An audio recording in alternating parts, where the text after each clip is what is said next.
எழுத்தாளர் வண்ண நிலவனின் துன்பக்கேணி சிறுகதை. இது ஆறு, இது நம்ம கிருஷ்ணதேவர் மாவ வண்டி மலர்ச்சி இல்லாடே, இவன் எங்கன கடந்துடைய உங்களுக்கு ஆப்டா என்று ஆச்சரியத்தோடும் பிரியத்தோடும் கேட்டார் நம்பித்தேவர்.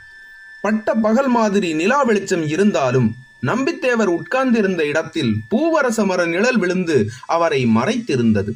அவளுடன் வந்த ஆட்கள் பதில் சொல்வதற்கு முன்பாகவே வண்டி மலர்ச்சி, என்ன மாமோ பொம்பளை என்ன வேணான்ட்டு அனுப்பி வச்சிருவியளா என்று சொல்லிக்கொண்டே நம்பித்தேவரின் கால்மாட்டில் போய் உட்கார்ந்தாள். பயமுள்ள அதுக்கு சொல்லல, ஆரோ அன்னைக்கு ஊருக்குள்ள நீ முழுவாம இருக்கன்னு பேசிக்கிட்டாவ. முழுவாம இருக்கிறவளை போய் இந்த வேலைக்கு கூட்டிட்டு வந்திருக்கானுன்னு தான் கேட்டேன். இந்த முள்ளு காட்டுக்குள்ள சரக்க தூக்கிக்கிட்டு 10-12 மைல் நடக்கணும். ஆனா நீ இதுல மொத்த வேலையோட கூட 2 ரூபாய் கிடைக்கும்னு பாத்தியாக்கும். எந்த பாவி பய விட்ட சாவமோ தெரியல.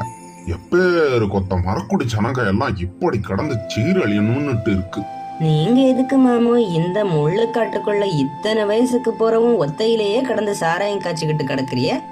எந்த நேரம் எவன் வருவானோன்னு செத்துக்கிட்டு தெரியுதே. வேற என்ன தொட்டுக்குதான். இதை கேட்டுவிட்டு வண்டி மலர்ச்சி லேசாக சிரித்தாள். சரி சரி பெருசு, மணி 8-8:30 மேல இருக்கும் போல. நிலா வேற மேல ஏற ஆரம்பிச்சிருச்சு. சீக்கிரமா இடத்த காலி பண்ணணும். பொழுது விடிகிறதுக்குள்ளார சரக்க கொண்டு போய் நாசரத்துல சேப்பிக்கணும்.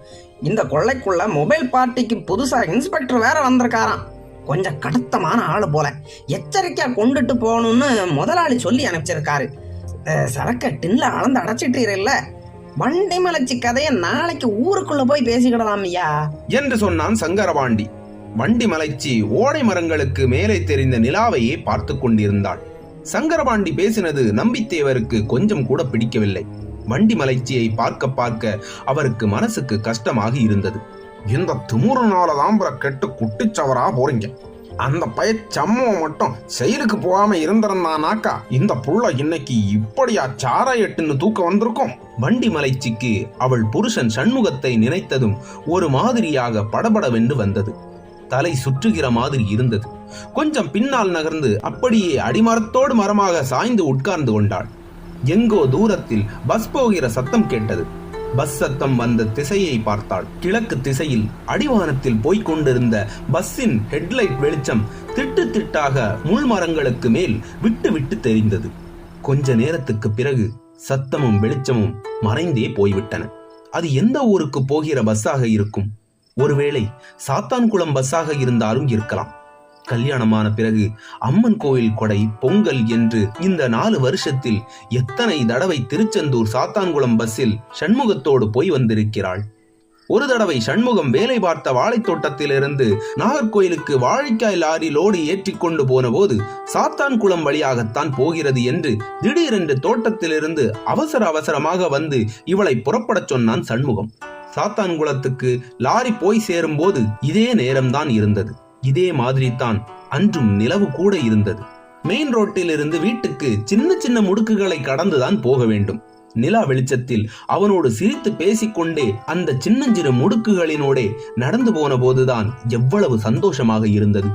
அப்போது ஐயாவும் ஆத்தாவும் இருந்தார்கள்.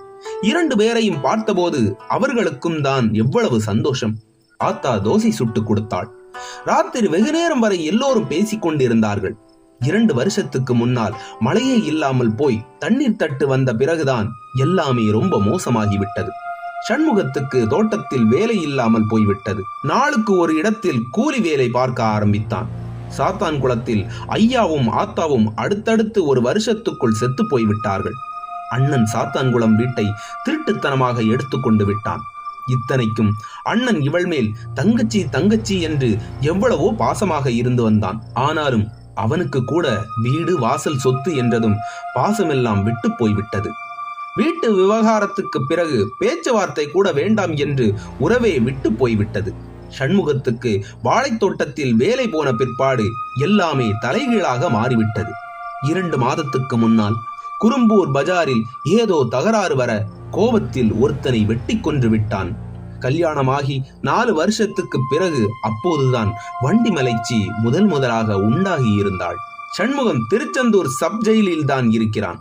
அவன் மேல் கேஸ் போட்டிருக்கிறார்கள். அண்ணனிடம் போய் கேட்டதும் கொலகார பயிலுவ பொஞ்சாதிமாருக்கெல்லாம் இந்த வீட்டுல இடம் இல்ல என்று கோபமாக சொல்லி விரட்டி விட்டான். அன்றைக்கு ராத்திரியே ஊருக்கு திரும்பி விட்டாள். அரளி விதையை அரைத்து குடிக்க போனவளை ராமக்காவின் மகள் பார்த்து விட்டாள். வண்டி மலைச்சி அக்கா அரளி விதையை அரைச்சுக்கிட்டு இருக்கா என்று சொல்லிவிட்டாள். பிறகு ராமக்கா ஓட்டமாக ஓடி வந்து அரைத்ததை பிடுங்கி எறிந்தாள். இவளை கண்ட மாதிரி திட்டினாள். ஏ சங்கரபாண்டி, நீயும் மணிப்பாயிலுமா குளத்துக்குள்ள பதிச்சு வச்சிருக்கிற டின்ன தூக்கிட்டு இங்கன வாங்கலே, இங்கன வச்சு அதை அளந்து டின்னுகள்ல ரொப்பிடலாம் என்றார் நம்பித்தேவர். பார்த்தேரா, உம்மை சோரிய காட்டிட்டீர போய் 2 நாளா காட்டுக்குள்ள கடந்து சாராயம் காய்ச்சத ஆளுக்கு இந்த டின்னுல அளந்து ரொப்பி வைக்க திறமில்லாம போயிட்டேதாக்கும். இதுக்கு ஆளு வரட்டும்னு பார்த்துக்கிட்டு இருந்தீராக்கும் இல்லையா?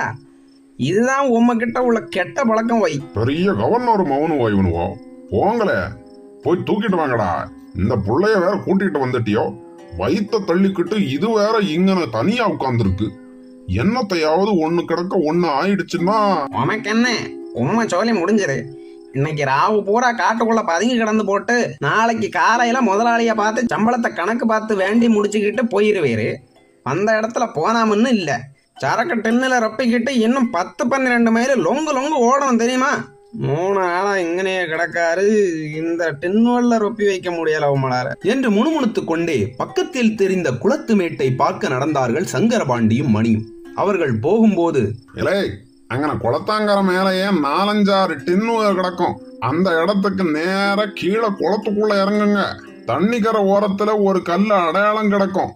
கல்ல புரட்டி போட்டு கீழே தோண்டுங்க. அவர்கள் போவதை பார்த்து கொண்டே இருந்தார் நம்பித்தேவர். அவர்கள் குளத்து மேட்டில் ஏறுவதை பார்த்துவிட்டு பேச ஆரம்பித்தார். ஏளா, என்னடா இந்த கிழட்டு பைய இப்படி சொல்லுதானேட்டு வருத்தப்படாத. இதெல்லாம் பொம்பளைய செய்யக்கூடிய வேலையா? முதலாளிமாருக்கு சாராயம் கடத்ததுக்கு ஆம்பளையோட பொம்பளையோதான் ரொம்ப தோல். யாரும் சந்தேகப்பட மாட்டாவோ. அவனும் 4-5 தாரானுங்கிறதுக்காக வவுத்து புள்ளக்காரி இப்படி ஓடி ஆறலாமலா? இந்த கன்றாவி எல்லாம் யாருக்கிட்ட சொல்லி ஆளா? நான் சொல்லுது அதை கேளு. இன்னையோட இதை விட்டுரு. நாளையே உன் அண்ணங்காரன் காலில் போய் உழு.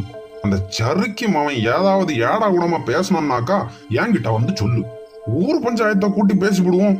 நான் சொல்லுது அதை கேளா. இது வேற வாக்கிலியத்த தொழிலா. இன்ன நேரம்னு இல்லாம எப்பயும் போலீஸுக்கு பயந்து சாகணும்லா. வண்டி மலைச்சி மரத்தில் சாய்ந்து உட்கார்ந்திருந்தபடியே அழ ஆரம்பித்து விட்டாள். மாமோய், நான் வேணும்னா இங்க வந்தேன். தவிச்ச வாய்க்கு தண்ணி தரதுக்கு எனக்கு ஒரு நாதி இல்லையே. அந்த மனுஷன் கோவத்துல ஆரையோ வெட்டி சாய்க்க போய் ஊருக்குள்ள கடந்து நான் இல்ல சீரழிகிறேன். என்னையா அந்த பன்னர்வாளால வெட்டி கொண்டு இருக்க கூடாதா? அந்த பாவி மவன் அந்த ஆறுமுகமங்கலம் சொடலைக்கு கூட கண் இல்லாம போச்சு என்று சத்தம் போட்டு புழுங்கி புழுங்கி அழுதாள் வண்டி மலைச்சி. கடவுளா வந்து உனக்கு நிக்க போறாரு. அழாத. சரி, நீ ஒண்ணு பண்ணு. இந்த ஒரு 10 ரூபா வச்சுக்க. நாளைக்கு காலம்பறைய சாத்தங்குளத்துக்கு புறப்பட்டு போயிரு. நாளைக்கு ராவுக்கும் நான் சரக்கை ஏத்தி விட வேண்டி இருக்கு. நாளான்னைக்கு காலம்பரை 10 மணி வண்டிக்கு நான் சாத்தங்குளத்துக்கு வந்துடுறேன். நீ உன் அண்ணங்காரன் அடிச்சாலும் புடிச்சாலும் அவன் வீட்டு திண்ணாயிலேயே உளுந்து கடை. கோவிச்சுக்கிட்டு வந்துடாத. நான் வந்து எல்லாம் பேசிக்கிட்டேன் என்று அவளிடம் ரூபாயை கொடுத்தார். இது எதுக்கு மாமா? வயசு காலத்துல நீங்களே புள்ள குட்டிகளை வச்சுக்கிட்டு அநேகம் பாடுபடுதிய. இத ஏஞ்சமா வேறையா உங்களுக்கு? ஏழைக்கு ஏழைதாம்லா தோண. என்ன பெரிய சொம 10ஓட 11ன்னு நீயே எனக்கு ஒரு மாவ அம்பிட்டு தானல.